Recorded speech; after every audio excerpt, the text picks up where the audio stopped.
Hello student, I hope आप सभी लोग अच्छे होंगे। Welcome back our YouTube channel Ashish Tiwari. My name is Muskan. आज की इस वीडियो में हम बात करेंगे हमारा डिसिप्लिन का जो सब्जेक्ट है primary education in India. Semester 6 का सब्जेक्ट है, डिसिप्लिन का सब्जेक्ट है।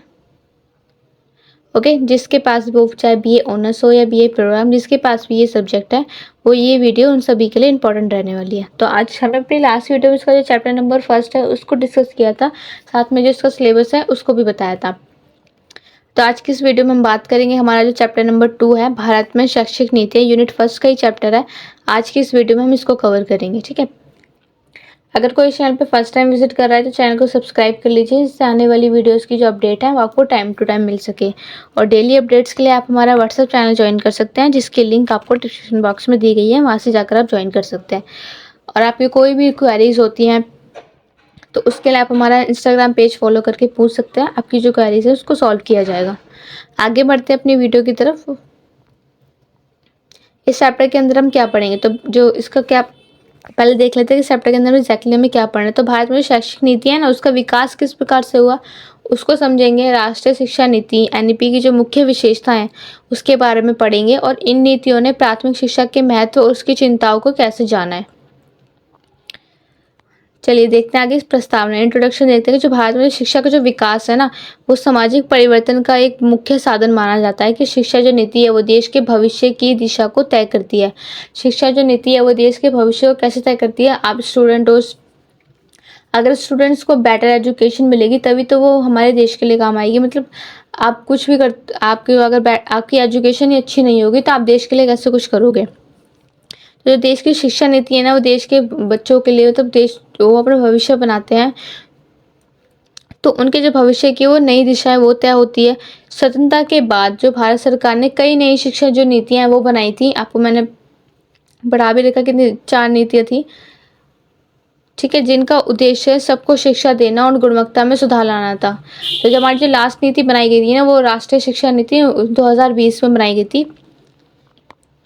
ठीक है, उसके बारे में भी नीचे पढ़ेंगे। तो भारत में जो शिक्षा नीति है ना, इसके बारे में देखते हैं कि शिक्षा के क्षेत्र में सुधार लाने और सभी वर्गों को समान अवसर देने हेतु केंद्र सरकार ने समय समय पर शिक्षा नीति, मतलब समय समय पर वो शिक्षा नीति बनाते रहते हैं। जो हमारी लास्ट नीति है वो 2020 में बनाई गई थी। ये नीतियां शिक्षा की जो पहुंच है, उसकी जो गुणवत्ता है, उसका समावेश है। मतलब इन नीतियों का उद्देश्य सिर्फ यही था कि जो हमारी शिक्षा की जो पहुंच है, मतलब उसकी जो गुणवत्ता है उसको सुधार करने के लिए उसके आधार पर बनाई गई। जो बच्चे, जो स्टूडेंट्स होते हैं, उनको बेटर एजुकेशन मिल सके, उन्हें अपने बारे में, मतलब उन्हें हर चीज़ का ज्ञान हो, वो अपने जो डिसीजन है वो खुद ले सकें।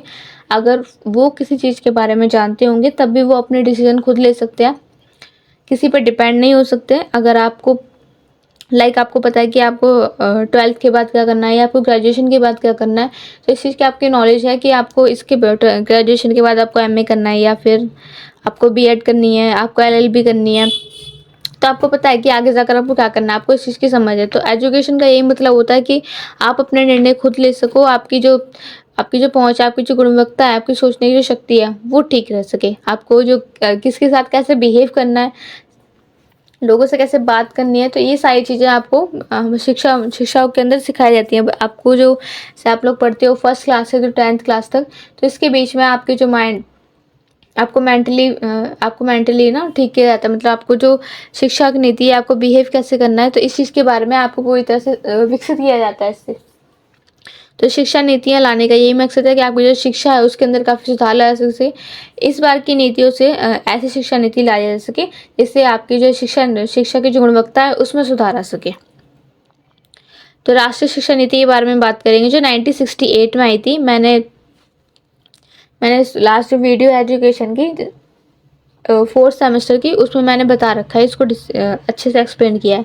तो ये जो स्वतंत्र भारत की जो पहली शिक्षा नीति, ये स्वतंत्र भारत की पहली शिक्षा नीति थी, सबसे पहले यही आई थी। और ये जो भाषा नीति है, 3 भाषा सूत्र का इसको अपनाया गया था। प्राथमिक शिक्षा नीति मातृभाषा देने पर इसको जोर किया गया था।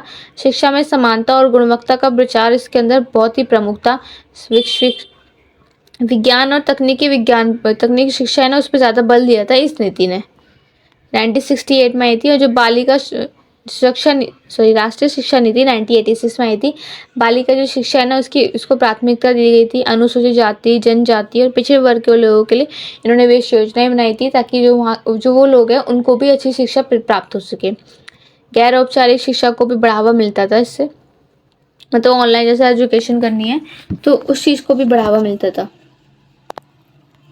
प्रारंभिक जो शिक्षा है ना उसको सार्वभौमिक बनाने का उन्होंने प्रयास किया था। शिक्षण, प्रशिक्षण और पाठ्यक्रम में काफ़ी सुधार किए थे जिससे बच्चों को उच्च शिक्षा प्राप्त हो सके। शिक्षा के नाम पर जैसे भेदभाव नहीं किया जा सकता, चाहे वो अनुसूचित जाति का हो, पिछड़े वर्ग का हो, सभी को समान शिक्षा प्राप्त हो। सभी के लिए स्कूल सेम रहता है। वहाँ पे जो पढ़ने वाले जितने भी बच्चे होते हैं सारे समान होते हैं, किसी के साथ कोई भी भेदभाव नहीं होना चाहिए। प्रोग्राम ऑफ एक्शन तो 1992 में हुआ था। ये 1986 नीति के जो कार्य करने वाले जो भी कार्य करने वाले शिक्षक थे वो दिशा निर्देश द्वारा ही सब कार्य करते थे। तो सर्व शिक्षा अभियान की आधारशिला क्या थी, मैंने आपको लास्ट वीडियो में बताया कि जो 6 से 14 वर्ष के बच्चे हैं उनको फ्री शिक्षा की जो उपलब्धता है वो दी जाती थी ताकि जो सारे बच्चे हैं वो अपनी एजुकेशन को कंप्लीट कर सकें। बाल मजदूरी, बच्चों से बाल मजदूरी करवाई जाती थी, बच्चों से काम करवाया जाता था छोटी सी उम्र में। तो इन सबको बंद करा के उनको उनके जो शिक्षा इस सब को रोककर स्कूलों में उनका नाम लिखवाया जाता था। वहाँ पे उनको एजुकेशन प्रोवाइड कराई जाती थी फ्री ऑफ कॉस्ट। राष्ट्रीय शिक्षा नीति 2020 तो इसमें क्या आता है, ये 34 वर्ष बाद आई थी ये नीति।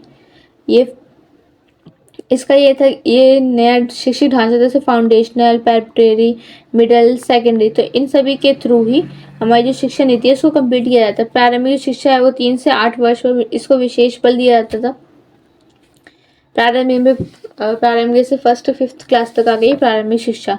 तो मातृभाषा में शिक्षा की जो प्राथमिकता है उस पर बल दिया जाता था। डिजिटल शिक्षा और कौशल जो विकास, पहले ये सारी जो डिजिटल शिक्षा है, कौशल शिक्षा है, इन सभी की जो उपलब्धता है उस पहले के टाइम में नहीं होती थी, लेकिन अब के टाइम में काफ़ी सारी टेक्नोलॉजी आ गई है जिसके थ्रू स्कूल में भी ये सब सारी जो शिक्षा है इन सब का जो विकास है वो बढ़ता जा रहा था। शिक्षक प्रशिक्षण और मूल्यांकन जो प्रणाली है उसमें भी सुधार आ गया था। शिक्षा नीतियों में प्रारंभिक शिक्षा के सरोकार वो क्या थे, तो सभी जो बच्चे हैं ना उनको शिक्षा की जो पहुंच है वो सुनिश्चित करती थी कि वो सभी बच्चों तक शिक्षा की पहुंच, सभी जो बच्चे हैं चाहे वो अमीर हो, गरीब हो, ऊंच जाति के हो या नीच जाति के हो, सभी को शिक्षा प्राप्त हो सके। कोई भी ऐसा बच्चा ना रह जाए जो शिक्षित नहीं हो पा रहा है। बालक और बालिका के बीच तो हाँ, तो देखो लिंग के आधार पर भेदभाव नहीं किया जाता था शिक्षा के नाम पे कि लड़कों को शिक्षा लेने का अधिकार है, लड़कियों को नहीं है, या फिर लड़कियों को अधिकार है, लड़कों को नहीं है। तो दोनों में भेदभाव नहीं किया जाता था, दोनों को समान शिक्षा प्रदान की जाती थी।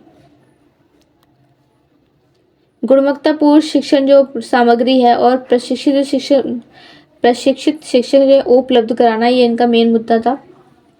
सामाजिक और आर्थिक रूप से जो पिछड़े लोग हैं उनकी विशेष चिंता थी कि उन सभी को शिक्षा का जो ज्ञान है वो सभी को मिल सके और बाल मनोविज्ञान के अनुरूप शिक्षा जो पद्धतियां हैं वो सारी लागू की जाए। सारांश तो समरी देख लेते हैं इसकी। भारत में जो शिक्षा नीतियाँ है ना वो समय के साथ बदली हैं ताकि समाज की ज़रूरतें हैं इसको पूरा किया जा सके। हर नीति का उद्देश्य सभी के समान और गुणवत्तापूर्ण शिक्षा देना रहा है। नई जो शिक्षा नीति है 2020 ने प्रारंभिक शिक्षा को राष्ट्र निर्माण का मजबूत आधार भी माना है। ठीक है, तो मेनली सब्जेक्ट जो ये चैप्टर है इसके अंदर हमें यही पूछा गया है। तो आपकी जो राष्ट्रीय शिक्षा तीन जो शिक्षा नीतियाँ भी पढ़ाई गई हैं उन सबको देख लीजिएगा। वो ये इंपॉर्टेंट है, एग्जाम में भी पूछ सकते हैं किसी भी शिक्षा नीति के बारे में। आपके जो थॉट्स हैं आपको अपने शब्दों में बताना होगा। ऐसे कुछ क्वेश्चन आ सकते हैं कि जो आपकी जो राष्ट्रीय शिक्षा नीति 2020 है उसके बारे में स्पष्ट करिए और अपने शब्दों में भी बताइए। तो यही चीज़ है, इसमें ये 3 पॉइंट्स हैं, ये सारे पॉइंट्स इंपॉर्टेंट है। इस चैप्टर के अंदर आपको यही बताया गया है। किसी का कोई डाउट है तो वो कमेंट बॉक्स में पूछ सकता है